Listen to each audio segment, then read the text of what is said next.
His 6-year-old daughter handed him a family drawing. She erased him so carefully. It was like he was never there.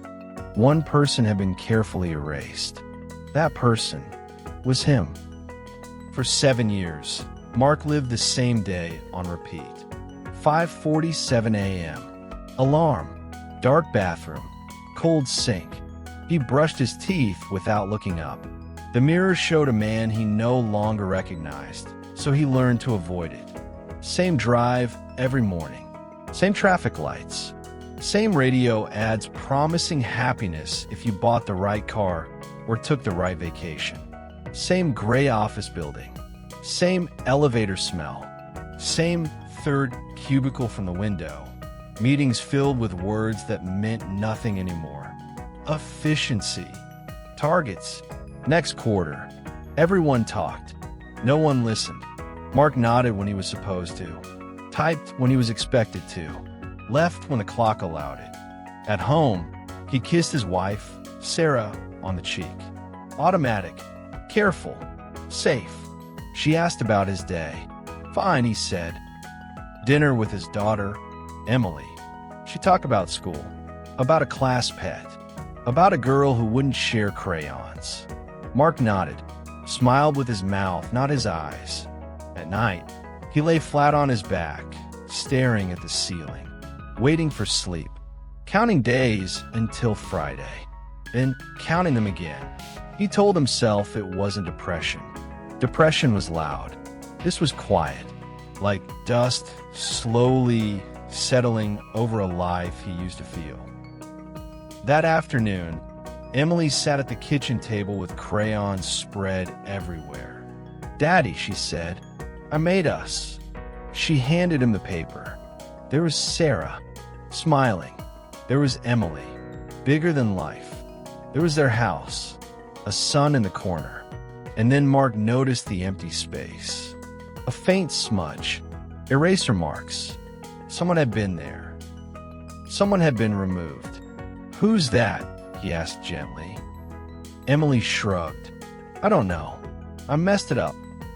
Mark nodded, folded the paper carefully, said nothing. But something inside him folded too.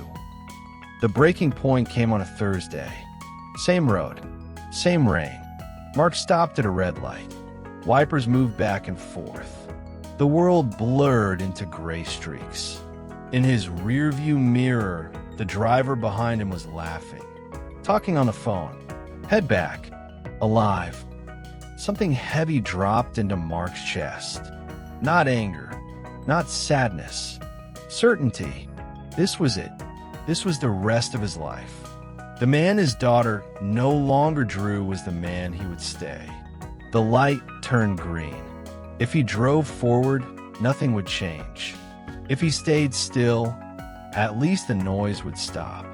Mark didn't move. A car honked. He stayed still. The light changed again. He felt nothing. Even the basic urge to go forward was gone. Like the engine inside him had shut off. Another horn. Louder. Angry. Mark turned on his hazard lights and pulled over. He stared out the window. Across the street was a small empty lot. Mud, weeds, trash caught in fences. In the center stood a young oak tree. The storm pulled at it hard, wind bending it low, rain hitting it without mercy. One thin branch bent almost flat. Mark expected it to snap, but it didn't. It moved with the wind, bent, swayed, gave way, still standing. Mark watched. No thoughts about work. No thoughts about home. No thoughts about himself. Just the branch. For 5 quiet minutes, he breathed slowly, deep, all the way down, for the first time in years. He didn't promise to change his life. Didn't swear to quit his job. Didn't make a plan.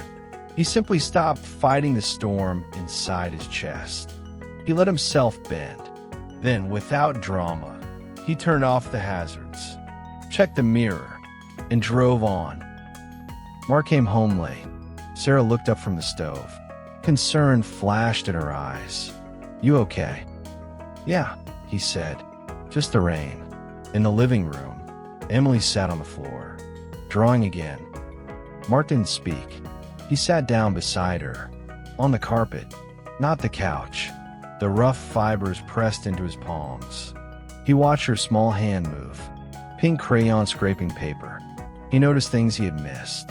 The wrinkle on her nose when she concentrated, the tiny freckle by her ear, the soft sound she made when she leaned closer to the page. Emily looked at him, held his eyes.